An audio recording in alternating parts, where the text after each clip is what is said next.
О. Здравейте, приятели, и добре дошли отново в моят YouTube канал. Много ми липсваше, го казвам това. Радвам се, че отново мога да снимам и както виждате съм на ново по-различно място. Това е прословутия офис, който ви бях казал доста отдавна. Най-накрая стана готов и остават още съвсем малко работа, за да е напълно готов. Както виждате, компютри, заради факта, че мачове доста трудно ще снимам или по-скоро няма да снимам, директно да си ви кажа, трябва да мисля нов вид съдържание. Измислил съм такива леко по-различни клипове. Сега днес клипа основно ще се върти около това какво следва от тук нататъка и също така как презареждането на ръкавиците, което дойде докато бях аз в Турция, се оказа малко несполучливо и както винаги съм бил честен с вас, ще ви покажа разликите в единия модел, така че ще са на доста по-ниска цена, отколкото бяха предните, особено този модел. Започваме какво следва от тук нататък. В следващите дни ще снимам клип, даже няколко клипа ще снимам, които ще с по-забавен характер. Идеите са напълно мои и се надявам да стане забавно. Ще виждате и други инфлуенсъри, които ще влизат в ново амплоа, така да кажа. И съм сигурен, че ще ви хареса. Ще ви бъде забавно, ще се смеем доста заедно и се надявам всичко да върви по план. Ще гледам малко по-бюджетно да го карам за момента. Също така искам да ви се извиня, че толкова много време не съм качвал клип, вече сигурно 20 дена станаха. Знаете, бяхме на подготовка в Турция. От една страна не ми е удобно, а от друга не ми дават много да снимам. И заради това предпочитам да се фокусирам YouTube, да го отделя малко сега от футбола, от отбора, в който съм в момента, както знаете, в Локо София, и за момента леко така задържаме с стария контент, но ще има нов контент.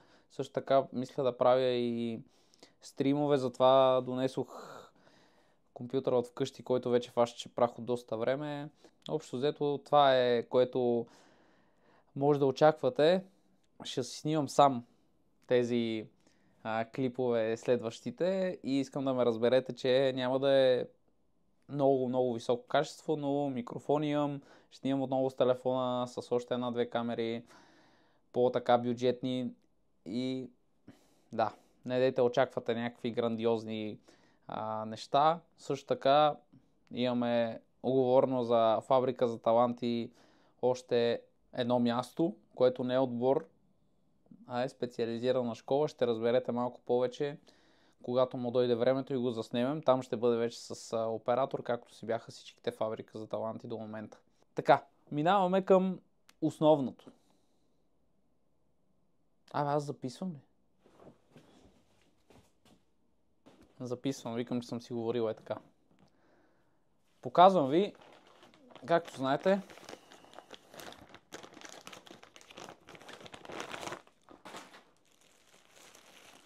това е Това е старият оранжев модел. Не знам колко се вижда, не знам колко добре осветено е. Я чакайте малко, стойте. Много добре, а? Дали се вижда? Хубаво, сигурно се вижда. Така, както знаете, това е стария оранжев модел. Виждате, то е с... как мога да ви покажа? Да, ето тук се вижда. Примерно, какво е било... Какъв е самия материал? Той е еластичен някакси и поне на мен доста ми харесва. Дори с него паза на мачовете. Като цяло много удобна ръкавица, според мен. Така. Ето сега ще ви покажа, точно заради това, че на мен наистина ми хареса как се получи този модел. Го презаредих.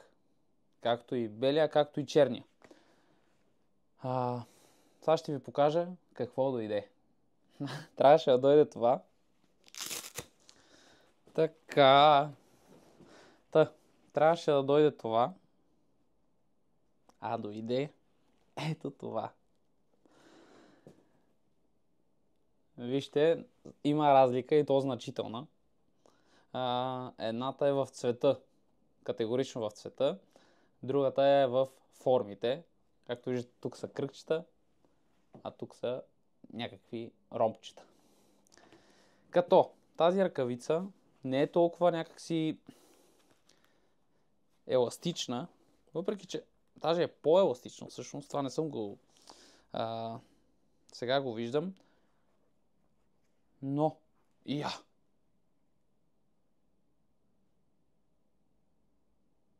чакайте, бе. Това що няма лепка, бе?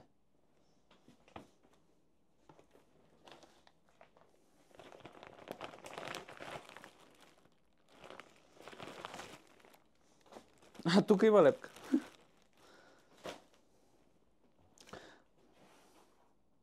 Добре, де. Тази ръкавица на усещане е може би същата. Като как да кажа, като разтегливост, гъвкавост на самия материал, от който е направена. Не знам, не мога да си го обясна, но длъжен съм да ви го кажа, понеже всички, които използват ДП, знаят, че аз си държа на качеството и ако има нещо, което не ми харесва в ръкавиците, дори имало случаи, в които аз лично се вкарвам на загуба, за да не продавам, как да кажа, лоши чифтове, които не са в търговски вид. Държа на хубавото име на марката и гледам да правя каквото зависи от мен, за да го поддържам. Тези ръкавици заради цвета не ми харесват.